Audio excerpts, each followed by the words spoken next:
الحمد لله رب العالمين أشهد أن لا إله إلا الله وحده لا شريك له وأشهد أن سيدنا ومولانا محمدا عبده ورسوله أما بعد فأعوذ بالله من الشيطان الرجيم بسم الله الرحمن الرحيم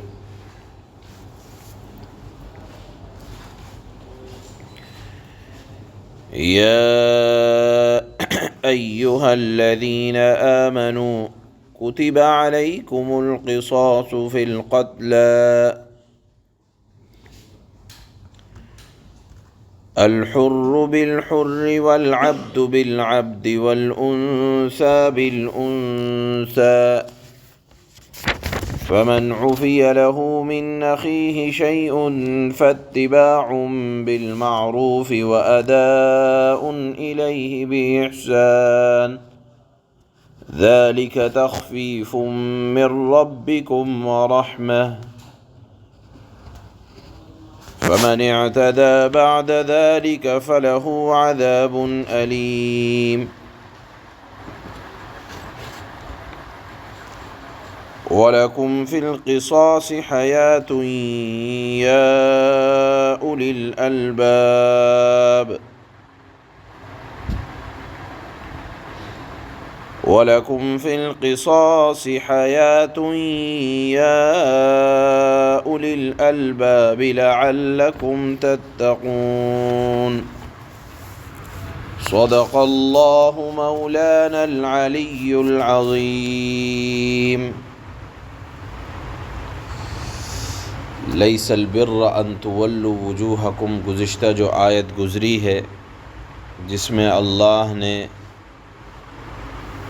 کمال نیکی یعنی نیکی کے جو شعبے ہیں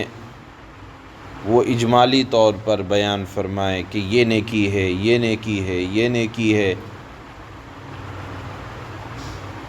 اللہ کا کیا حق ہے، بندوں کا کیا حق ہے، بندوں کے حقوق کس طرح سے ہیں، اور اللہ نے نیکی کے الگ الگ درجات اجمالاً مختصراً بیان فرمائے۔ اب کہا جائے کہ اسی آیت کی شرح اللہ نے پوری سورہ بقرہ کے اندر اس آیت کی تشریح، احکامات، تفصیلات تقریباً مکمل سورہ بقرہ کے اندر بیان فرمائے۔ اگر خلاصے کے طور پر کہا جائے کہ پچھلی آیت ہیڈنگ ہے اور اس کی تفصیل، اس کے مضامین سورہ بقرہ کے اخیر تک اللہ نے بیان فرمائے کہ ایک عنوان تھا کہ نیکی کے درجات کیا ہیں، نیکی کی تفصیل اب اللہ نے یہاں سے بیان فرمائی ہے، اور پھر احکامات کی تفصیل سورہ بقرہ کے اخیر تک جاری رہے گی۔ چنانچہ پہلا حکم اللہ یہ بیان فرماتے ہیں، یا ایھا الذین آمنوا کتب علیکم القصاص فی القتلی، اے ایمان والو تم پر قصاص فرض کیا جاتا ہے مقتولین کے بارے میں۔ قصاص کے معنی، لفظی معنی مماثلت کے آتے ہیں۔ شرعی اصطلاح میں قصاص کہا جاتا ہے قتل کرنے اور زخم لگانے کی اس سزا کو جس میں برابری کی رعایت کی گئی ہو۔ اللہ نے قصاص میں یعنی سزا میں مماثلت اور برابری کا یعنی بدلہ لینے میں برابری کا حکم اللہ نے ارشاد فرمایا ہے کہ ایسا نہیں ہونا چاہیے۔ زمانہ جاہلیت میں یہ ہوتا تھا کہ اگر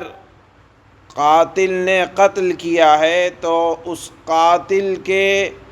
کو تو قتل کیا جاتا تھا، لیکن ایک کے ساتھ 2 یا 4 یا زیادہ کو قتل کیا جاتا تھا۔ اسی طرح اگر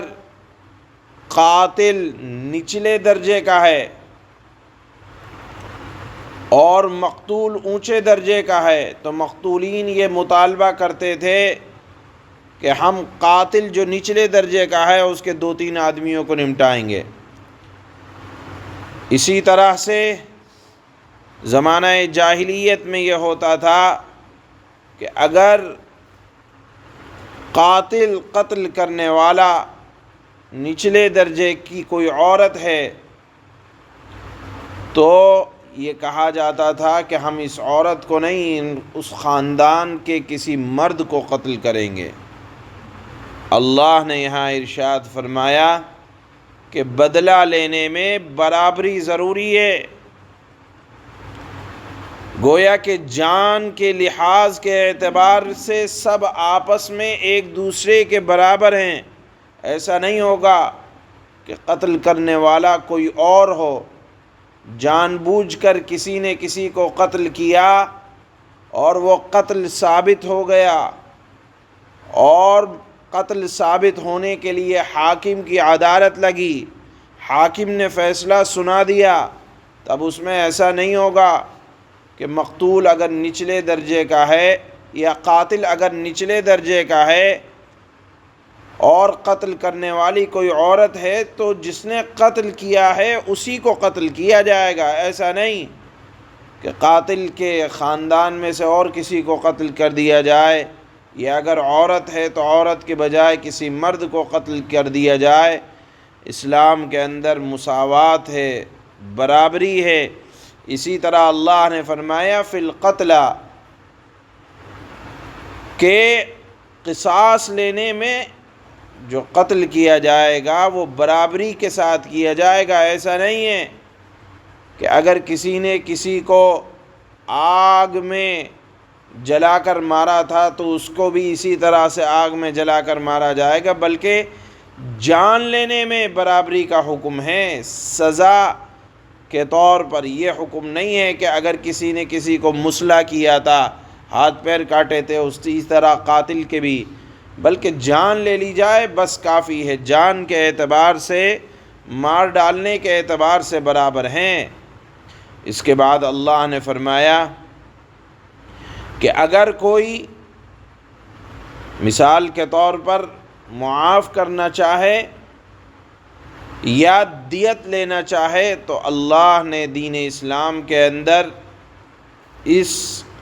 دیت کا بھی حکم رکھا ہے۔ کیا ہے دیت؟ کہ اگر دیت خوں بہا اس کو کہا جاتا ہے شریعت میں، کہ قاتل اور مقتول آپس میں گفتگو کر رہے ہیں کہ آپ ہمیں قتل نہ کرو قصاص کے طور پر، ہم دیت دینے کے لیے تیار ہیں، تو فقہ کی کتابوں میں حدیث سے جو ثابت ہے وہ یہ ہے کہ اگر اونٹوں سے دیت ادا کی جا رہی ہے تو 100 اونٹ، اور اگر سونے سے دیت ادا کی جا رہی ہے تو 1000 دینار، اور اگر چاندی سے دی جا رہی ہے تو 10,000 درہم، یہ آپس میں ادا کیا جائے گا۔ یا اگر خوں بہا میں کوئی اور مال قاتل و مقتول کے درمیان طے پایا جا رہا ہے تو اس کے اعتبار سے قاضی فیصلہ کر سکتا ہے۔ اس کے بعد اللہ نے فرمایا کہ یہ اللہ نے دیت کا جو حکم رکھا ہے یا معافی کا جو معاملہ رکھا ہے، تو اس میں یہ بھی سن لو کہ دیت ادا کرنے والا اچھے طریقے سے دیت ادا کرے، اس میں ستانے کا پہلو نہ ہو۔ اسی طرح اگر مقتول کے ورثاء معاف کر رہے ہیں تو یہ بھی ایک طرح سے احسان کی بات ہے، کیونکہ زمانہ جاہلیت میں یا یہود و نصارہ کے ہاں نہ تو دیت کا کوئی مسئلہ تھا، بلکہ حکم یہ تھا کہ یا تو قتل کرو یا پھر یعنی دیت کا حکم یا قصاص کا حکم اللہ نے فرمایا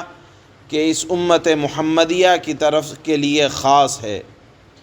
اور پھر دوسری آیت میں اللہ فرماتے ہیں وَلَكُمْ فِي الْقِصَاصِ، کہ قصاص کا حکم تم سمجھ لو کہ یہ جان لینا نہیں ہے بلکہ لوگوں کو زندگی دینا ہے۔ بظاہر تمہیں سمجھ میں آئے گا کہ جان لی جا رہی ہے، جان نہیں لی جا رہی، بلکہ اللہ نے اس حکم کے بارے میں ارشاد فرمایا وَلَكُمْ فِي الْقِصَاصِ حَيَاةٌ يَا أُولِي الْأَلْبَابِ۔ اس حکم کی مصلحت میں اور اگر حکمت میں غور سے جائزہ لیا جائے گا تو سمجھ میں آئے گا کہ اسلام کے اس تعلیم میں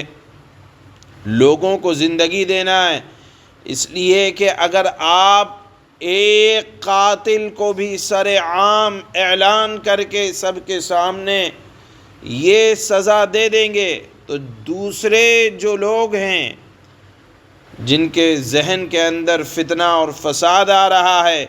جب سر عام ایک قاتل کی گردن کو اڑتا دیکھیں گے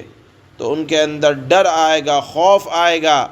اور کوئی ظالم یہ ہمت نہیں کر پائے گا کہ میں کسی ناحق کسی کا خون بہاؤں۔ اس لیے اللہ نے فرمایا کہ اس قصاص کے حکم میں زندگی لینا نہیں ہے بلکہ لوگوں کو زندگی دینا ہے، اس اعتبار سے کہ لوگ دنیا میں فتنہ اور فساد سے دور رہیں گے۔ اور اللہ نے فرمایا کہ اس حکم کے اندر اگر